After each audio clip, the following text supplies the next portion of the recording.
What's happening, guys? My name is Dirty Mike and welcome back to the journey where I'm building different squads and we're jumping right into FIFA Ultimate Team division matches, maybe some tournament play, and I'm leaving you some feedback on which squads and players really stand out and other guys that they kind of underperform. And in today's video, we've got the tallest affordable team, and this squad's coming in just under 20,000 coins, I believe 17 or 18k to pick them up on the market. And if you guys need to purchase any coins, make sure to check out the FIFA UT coin store. The links will be in the description. Safe and reliable source to get all your coinage. With this team, I'm going to be playing the 4-4-1-1 formation.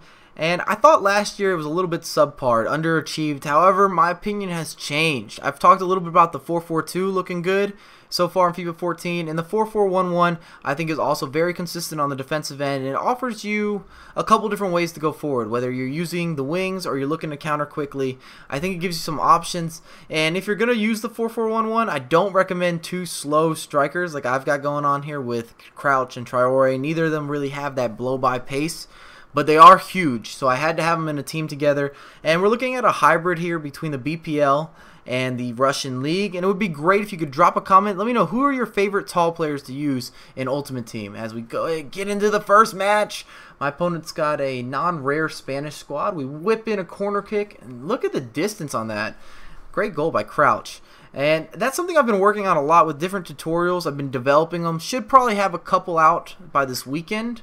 I like to make sure to get a lot of games under my belt, and it's very important to get the correct clips to demonstrate to people what I'm talking about, at least in my opinion. I don't like rushing things out. I want to make sure it's done correctly as Crouch bangs down the post.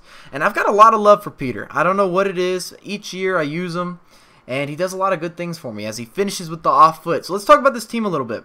Up front, we've got Peter Crouch. And he's not fast. He does exit out of skill moves well, and he's going to score headers. And this kind of team, I think, can compete at a high level if you can play defense, because crossing is back, size is important.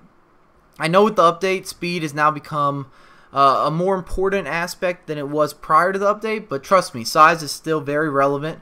And then we have Traore sitting in behind him. And that gives you two monsters, two just gigantic players. I haven't decided if I like Traore better this year than last, but I still think he's solid. He's consistent. He'll give you the same results you kind of got last year. You're going to see him in a lot of Russian teams just because of the pure size. Another rage quit. My opponent doesn't want to play, or my opponents don't want to play. I think this team really got on their nerves. Then we have Big Sammy at the left mid position. You can also play him as a left winger. Love this guy. I believe I used him in my squad last year when I did a tallest team. I think that he offers you good pace, good shooting. I'm confident moving the ball around with him. And he looked great in this game. Here we go. He's actually going to facilitate right now. Perfect time to talk about him. And Crouch with another easy, greasy finish. And then in the midfield, we've got Jusilai combined with Canoe. And Jusilai is naturally a CDM. And Canoe is actually a center attacking midfielder. However, both of them are playing center mid for me. And they both felt like a defensive combination, actually, which was interesting, because I expected that from one Brazilian, but I didn't expect it from the other, and it worked out okay. They sat back, they chilled, give up a crappy goal there, made a poor decision with the keeper.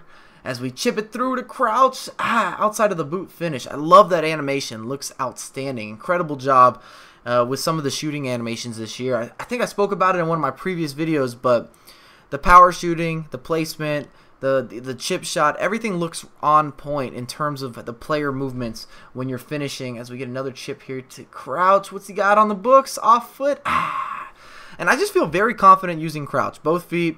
He does lack a little bit of power, but even under pressure, he scores a lot of goals for me. As you're going to see in this video, he's all over the place. A good facilitator. And then at the right mid, or you can play him as a right winger, we have Arnautovic. And if you guys have been paying attention to my videos, I love this guy. I think that he is the best outside midfielder, well, not outside midfielder, best right mid in the BPL, and he's probably one of the top players in the game. The combination between skill, weak foot, shooting, strength, power, size, and we can keep going on and on and on about Arnautovic. He's really that good, and if you haven't tried him out, he's very cheap.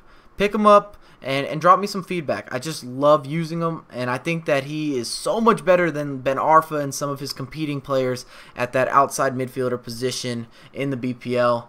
They ain't got nothing on him.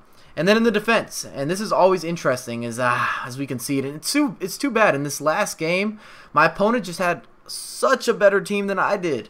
And it was really hard to move the ball around. He almost outclassed me in every single position in terms of pace, strength, and just player quality. And Ridgewell had decent positioning, not very fast, but I've realized that these outside midfielders don't need all the pace in the world, as Ferreira with a dumb own goal. That low cross causes a lot of problems in the box. See, look at that halftime stats. That's not a good look.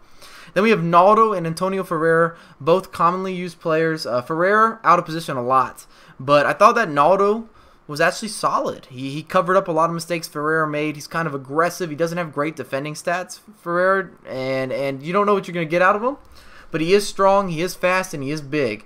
That's a beautiful left foot. We went down 3-0 in this game. Unbelievable. And I finally get my first breakthrough in the 65th minute. And my opponent was trying to hold the ball, and that's a bad thing to do against me. It makes me very angry. And I went into attack mode. I was very determined to try to get things heading in the right direction. Traore with a little miss there. And then we have the American, Jeff Cameron, used to play for my hometown squad, the Houston Dynamo.